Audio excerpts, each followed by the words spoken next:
I'm here with Eric Buss from David's USA. We're out here in Temecula, and we're just going to have a bit of a chat about Eric and his company, David's USA. Eric, thank you for having us. My pleasure. Thanks for inviting me to join you. Good. Eric, let's start it off with the basics. Tell me about your background. Tell me where you came from, maybe what did you study, and how did you end up with a oral company? Yeah, well, my background, well, I was born and raised in Southern California here. Went to school, Cal State Fullerton, with a business degree, entrepreneurial management. Mm-hmm. Um, did quite a bit in sales and marketing in my previous background. Really cut my teeth in sales at a large distributor in Orange County, a multi-billion-dollar company that focused on IT products. So really learned sales and distribution. Sitting behind a desk with a tie on and on the phone all day was really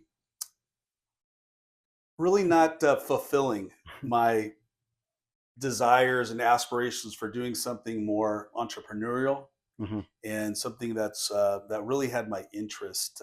I've had a long-term interest in design and art, and I actually left that job and started a business, Bus Studio, my last name Bus, B-U-S-S, designing and manufacturing artistic water fountains of all things. Wow. So I started creating these water fountains. I did this business for about 10 years, had built these fountains for hotels, corporate lobbies, restaurants, and was doing a lot of welding at the time, building these things. And in the back of my mind, I'm realizing I'm doing all this welding and I'm breathing in all these fumes. I'm thinking to myself, this probably isn't good long term. I'm about 10 years into this business now. It's doing well. But in the back of my mind, I'm thinking I really probably need to be doing something different. I'm going to end up probably getting lung cancer if I continue doing this. And in the back of my mind, I was thinking I really need to find something that I don't have to keep reinventing the wheel each time. Right. I'm doing all these custom fountains, and every job's a different job. I'm having to redesign it. And I was thinking, what do I need to do that I might be able to do longer term? That something that I could scale, a business that I can scale. So I don't know. I can go into the story of how I founded David's. Mm-hmm. Go for it. Yeah, the way the story goes is, one evening I was looking on my tube of toothpaste. I'm looking at the ingredient list and wondering what all these ingredients are that I'm putting in my mouth twice a day. And out of sheer curiosity, jumped onto Google, started Google searching the ingredients, and it didn't take long to figure out that a lot of the ingredients really aren't that great for you. Mm. And what year was this now? So we're going back to right around 2011. Mm-hmm. So the company, David's, we launched as David's Natural Toothpaste. We've since changed our company name to David's Health Sciences Incorporated. But prior to us launching in 2015, this was going about, I spent about 3 years doing a deep dive on all the ingredients, really trying to figure out what we might want in a toothpaste. What are all the ingredient manufacturers of these ingredients? What do we want in the toothpaste? What do we not want in the toothpaste? So this idea of a toothpaste company, it really just turned into a personal obsession of mine. Again, I was thinking, like, if I continue this job where I'm doing welding, it's probably going to be detrimental to my health. And then that one evening, this kind of light bulb went off in my head. Toothpaste, clean ingredient toothpaste. What would it take to create a toothpaste company? This is an industry that is large, obviously, oral care. The idea came that, if I were to develop a formulation, this is something that's scalable, where I don't have to keep reinventing the wheel. Something they use every day. Exactly. So it really just turned into this initial kind of almost like an obsession, like what would it take to create a clean ingredient toothpaste? And so for the next 3 years, I spent doing a very deep dive, talking to a lot of experts in the industry, and spent 3 years personally formulating the toothpaste. Incredible. Wow.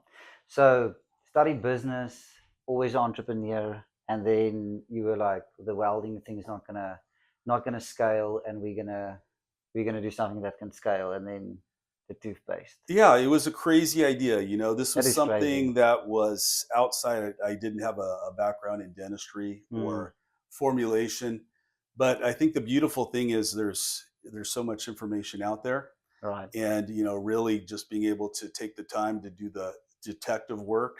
Mm, You can really figure out many things these days. If you think about Elon Musk, who really didn't have a background in rocket design, right.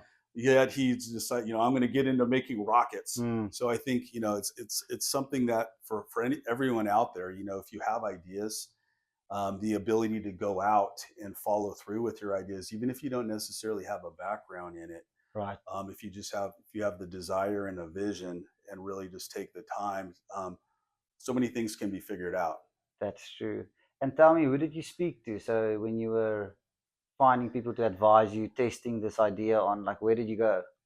Yeah, so I started off. You start looking up some of the ingredient Mm-hmm. manufacturers. So contacting the manufacturers directly, talking with their technical sales team, Mm-hmm. getting a lot of the technical documents, sales sheets, specifications, just asking a lot of questions. Really, asking the right people, the experts, a lot of questions.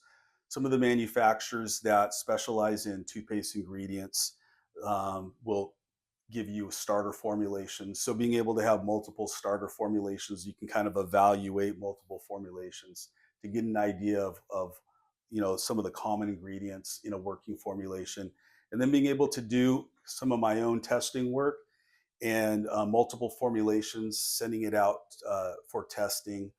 Work closely with Intertech Labs for making sure that we had all the properties necessary to make sure that the toothpaste really functioned properly.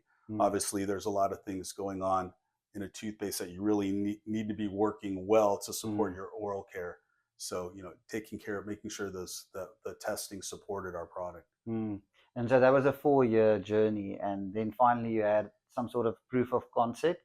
And who did you give it to? Is it a friends, family, and fools situation, or like how did it go from there? Well, I still had the bus studio business. I was still building fountains throughout this Right. process. And that funded this business, right? Well, Yeah, okay. this I was able to self fund. I didn't have to do a raise or get a round of investors. So essentially, I was able to bootstrap this business with about $20,000 to launch the business, Wow. and launched it in July 2015. And when you're first starting, one of the things to really get a jump start, I initially thought that, okay, we've got a working formulation. Let's find a contract manufacturer, get somebody that can make this toothpaste for us. Now I started contacting some of the contract manufacturers, and I really could not find. There's not a lot of contract manufacturers that specialize in toothpaste. So I found a couple that would make it, that would do our initial run, but the smallest run was for 50,000 tubes of toothpaste, Mm, and I really didn't have an extra $150,000 at the time to do that run. And also, you're stamping expiration dates on the product, mm, and you don't know that you're going to sell it. So you've got a narrow window of time once you do your production run to when you can actually sell that product before the expiration mm, date. So I determined that, well, probably initially I'm going to have to make the toothpaste myself. So I set up a little clean room, had some pretty primitive production equipment initially, and I literally mixed the toothpaste myself, and spent about 2 hours mixing 200 wow. tubes of toothpaste, and then I would spend another hour filling the tubes manually. You're literally holding a tube of toothpaste up to a nozzle, pushing a button on a pneumatic piston filler, filling that tube, taking that tube, going to another device, turning a crank to do the fold. We use a metal recyclable tube, so you're putting the fold on the tube. So it's a 3-hour process to create 200 tubes of toothpaste. So when you're launching a company, you're not selling 200 tubes a day, so Mm, you can do that once a week. That right. works out okay, no problem. So I was doing that initially. Um, Started getting some sales. We had our website online. we were selling into Amazon. Mm-hmm. We started getting into even some local grocery stores, even early on. So I got to the point where I was having to make the toothpaste, more than once a week. Started making it twice a week, now 3 times a week. Got to the point, every day now I'm spending 3 hours making Yeah. toothpaste. Got to the point where, okay, now I'm selling more than 200 tubes a day. Now I have to do this twice a day. Mm. I got to the point where I was doing that 3 times a day. So 9 hours of production in one day. Is the welding business still? I was still doing that on the side, believe it or Okay. not. Yes. And so I had my wife's a high school teacher. She would come home from school at 3 o'clock in the afternoon, and she would help me print the labels out, box everything up, run across town to take our website orders to the post office. Some of the other wholesale orders that were coming in, helping me box those up. So it was a real family effort. So for the first 3 years, I did mix the toothpaste myself. Um, Even when we launched Whole Foods, we launched a full chain with about 500 stores. When we launched with them, I literally had mixed every tube myself and filled every one of those tubes when we launched at that time. So I'm happy to say that I'm no longer mixing the toothpaste. It's been quite a while. We celebrated our 10-year anniversary last July. So, Congrats. we're pushing 11 years now. Mm. And so that was the first 3 years. There was a lot of sweat equity, a lot of hard work that, that it took to really get it off the ground to bring us to where we're at today. But a lot of upfront work. Yeah. Yeah, it sounds like a lot of labor that went in to get that toothpaste perfect. And wow, that's insane. Yeah, I can't even imagine the effort and the family effort. It's like a big old family push. It was a full Mm. family effort. Even in Mm. the early days, I would take my younger daughters and my wife. We'd go to the trade shows together. Right. And for the first number of years, we would attend the same shows over and over ago, and some of our customers would see us, and they knew who our family was. They'd see our family working in the booth. So yeah, it truly was a family effort at the beginning. Where was the first sale made? D2C? Was it Shopify, or did you? Yeah, the very what channel? first sale, it was D2C, Shopify, Okay, on our website. good. Earlier on, we checked the boxes for a lot of different things that consumers are looking for. First and foremost, it's a clean ingredient toothpaste. We're looking to, clean up some of the ingredients that you typically find in toothpaste. Like it is a fluoride-free toothpaste. It's sulfate-free. There's no artificial flavors, no artificial sweeteners or preservatives. But we check a lot of other boxes. It's a vegan toothpaste. A lot of people don't realize that one of the most common ingredients in toothpaste is glycerin, which is oftentimes made with animal fats. So we use a vegetable glycerin. So we were going to a lot of vegan festivals with our family to introduce. Getting feedback. So early on we were selling at like even weekend festivals, like a vegan festival. We jump-started a lot of our business with the vegan community. Earlier on, I contacted Clean Beauty 11 years ago was a relatively newer thing. And I didn't initially, when I first had the concept of a natural clean ingredient toothpaste, I was thinking more along the line of grocery. But then the Clean Beauty got on my radar, and I started contacting a lot of the clean beauty influencers on Instagram and direct messaging them, say, hey, I started this clean ingredient toothpaste company. I would love to send you some samples. And the vast majority were very receptive. So early on, seeding a lot of product to influencers that had a good size audience. And then, they would post about David's, and was really able to get a lot of exposure through their wider audience as well. And then breaking into that clean beauty, we early on got into some clean beauty retail stores. Again, that really wasn't on my radar at first, but getting into that clean beauty retail, and then even breaking into like Urban Outfitters, some of these other testing it all. Some of the larger retail chains that were more focused around lifestyle and beauty. Okay, following the community. Yeah. Okay, very interesting how you just tested it all, experimented it, and you find your groove. Yeah. Tell me the name David's. I believe it's your second name. Yeah, my first name is Eric. My Mm-hmm. middle name is David. Mm-hmm. So I really didn't The like middle. how Yeah. Eric's toothpaste sounded. Yeah. So I went with my middle name.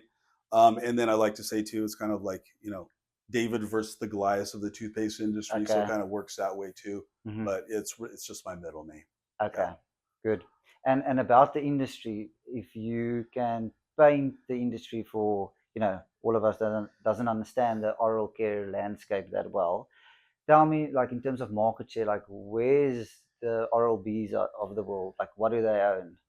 Is it like 80, 90%? Like what is left of the market? Yeah. The So, Davids. in the United States, toothpaste is about a $7 billion category. Yeah. So when I look at it in those terms, even if you can have 1% market share, it's Mm, $70 million. So it's a large market, and obviously the beauty of of a toothpaste category is that everybody's using toothpaste, right? Men, women, children. So large category, predominant, dominated by established players like your mm, Colgates, your Crest, Procter and Gamble, Unilever. Conventional toothpaste still makes up about 85% mm, of the overall category, but there has been an increasing number of smaller toothpaste brands. There was a lot fewer toothpaste brands when I launched, 10 years ago. It's been interesting to see how so many brands, even more recently, have just kind of popped up. sprung up. Mm, So it's been interesting to watch that evolution. But yeah, the established players, they still really dominate. There's the consumers have been trained earlier on that fluoride is necessary for mm, preventing cavities. It's been part of our process is really to try to educate consumers on how you can still have a very high functioning, highly effective toothpaste mm-hmm. without the use of fluoride. That goes back to the original formulation. Trying to figure out, how do you what needs to be in the toothpaste? What is the functionality of the toothpaste? What's really going on Mm, that would allow a toothpaste to work well without the mm, use of fluoride? And I mean, the bottom line really is that the cavities are really caused by the plaque that builds up on your teeth. mm, We eat food. There's that biofilm that's left on the teeth. Um, the biofilm over time, if it's not removed, turns into tartar, and over time turns into plaque. It hardens into plaque, and it's really the bacteria in the plaque that eats through the enamel, and that's really what causes the cavity. mm. So really, if you can eliminate the plaque, that's really the number one thing that you can do to eliminate cavities. Yeah. With our formula, it's really proactively working to kill the bacteria that forms plaque. So whereas fluoride is working to harden the enamel, it's basically making it harder for the bacteria to eat through the enamel. What we're doing is we're killing off the bacteria before it even turns into plaque. So in our toothpaste, we use very high grade flavor oils, peppermint oils, spearmint oils that have antibacterial properties. Mm, So not only working to freshen your breath, but also work to kill the bacteria that forms plaque. mm, So very active that way in doing that. A lot of mainstream toothpaste will use, say, an artificial sweetener like saccharin. There's really no oral care benefit to saccharin. It's just sweetening up the toothpaste. Whereas we're using xylitol, where studies have shown that xylitol not only sweetens the toothpaste, but also works to kill the bacteria that forms plaque. yeah. Xylitol also helps naturally stimulate your saliva production, and our saliva works to also Breath. remineralize the teeth. Mm, So you have like these additional benefits. So using alternative ingredients that are also very like high functional that way. yeah. Interesting. Wow. I mean, what is a dentist? How do they react when you come in with your business degree and you get into their space? Like, are they friendly about this? Yeah, well, I would say there's an ever growing number of dentists and registered dental hygienists that are jumping on board the concept of oral care products Okay. being free of fluoride. Okay. So it's I would say there's an increasing openness. There's also with our product, we've gained a lot of support from dentists and registered dental hygienists simply through their clients going in for their cleanings, Mm-hmm. and then the dental hygienist recognizing, hey, what are you doing differently? Usually you come in here, you have much more plaque on your teeth that we're working to scrape Right. to remove, but it appears that there's very little plaque this time. What are you Mm. doing differently? And then it comes out, well, I started using this David's toothpaste a couple months ago, and And they we get behind it. we receive Mm. many letters and emails from registered dental hygienists Mm. saying, like, I became a fan of David's through my clients when I Mm. saw the results. So Yeah. it's been interesting to see that. There's also a lot of dentists now that are known as holistic dentists that are they are opposed themselves to fluoride, Mm. and so that's a built-in market for those type of dentists. Mm. Also, there's been one of the biggest trends in toothpaste right now is a very specialized ingredient known as nano-hydroxyapatite, which is kind of a direct alternative to fluoride. And hydroxyapatite is an ingredient that we added to our toothpaste more recently. We have our original formulation that without the hydroxyapatite. And then about 3 years ago, we created our first nano-hydroxyapatite based toothpaste. And this ingredient it's very interesting. Our enamel is made out of about 97% hydroxyapatite. Our bones are made of about 60% hydroxyapatite. So the way the story goes is in the early 70s, NASA was sending astronauts up into space.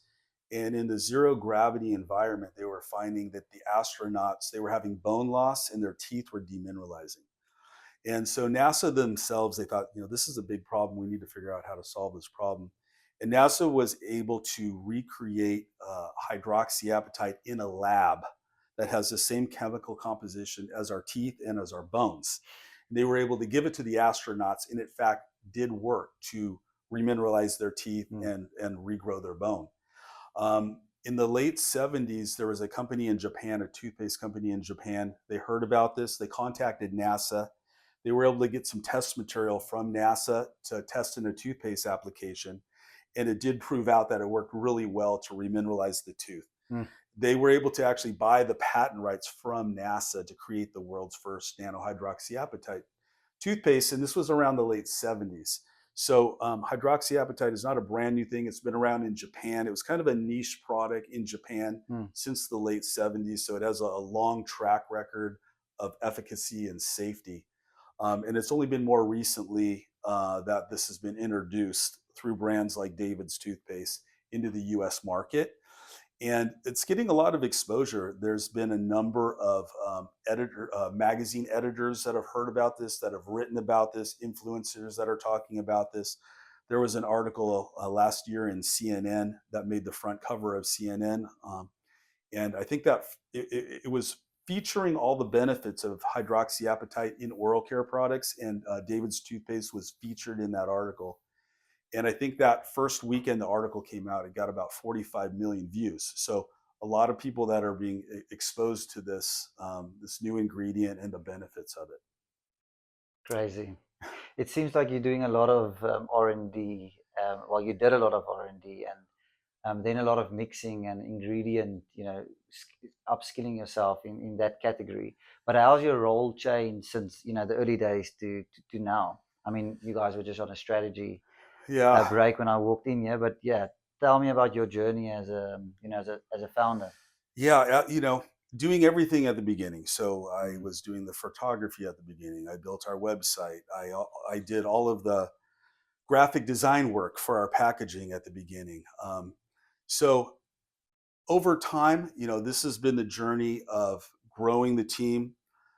We've been very methodical in bringing in. We still operate a relatively small team. We have about 30 people on staff now, but it's really been about more and more of taking things off my plate and giving it to the other team members. So we've got a full staff now that makes up our marketing and sales team, and the accounting. Mm. I still am very much involved, though. I still am involved in the product innovation. Okay. Even getting outside of toothpaste, we've expanded our oral care lineup. We've gotten into mouthwash now. We have our Mm. toothbrush, we have floss, tongue scraper. So our oil pulling product that we just launched, which is also nano-hydroxyapatite based, and I was involved in the formulation of and I still am involved in the formulation. But the good thing is I'm no longer mixing the toothpaste, Got you. right? A lot of time spent on that. Yes. Is there anything in this? I mean, it's what 11 years now that you would have done differently? Just if you can turn back time, some hindsight. Well, it's really hard to say because things have worked out nicely. We've had very good year over year growth. We've been able to really just grow organically and not get Mm. ahead of ourselves. Mm-hmm. Um, it would have been nice to have a little bit more help at the beginning. Um, I would say, especially on the sales end, for the first 7 years, I handled all the sales myself as well. I probably would have been better off had I Mm. brought some additional sales support earlier on. I would say also on the finance side, being able to bring in some a finance team, some support there.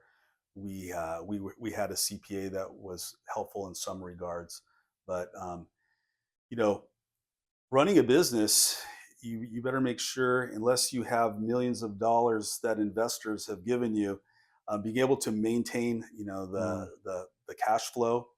Um, there were times where it was more challenging. So being able to have additional support on the finance side earlier on would have been helpful for sure. Got you. Yeah, and I always ask people, what is the one thing that you learned in business, just in general? If you have to pinpoint at one thing that you learned in this journey that you need to share that you think is the difference between making it or not, what is that? Well, for me, it was really about persistence, really understanding that you don't necessarily need to be an expert. There's a lot of things you can learn as you go. So I would say the one thing, if I was giving any other entrepreneur out there any type of advice, would be like, if you have a good idea, um, if you don't have necessarily expertise in that field, I would say don't let that from stopping you. Mm. Um, and you can make it up in persistence. So I would say really just hard work and persistence and a high degree of curiosity, being that detective. Also, knowing that probably nobody's going to care as much as you yourself. So, thinking that you're going to just hire a lot of other people to get things done isn't necessarily to your Mm. benefit, even if you have the financial means to do that. And really just being able to understand whatever business you're starting, becoming a true expert yourself in that field.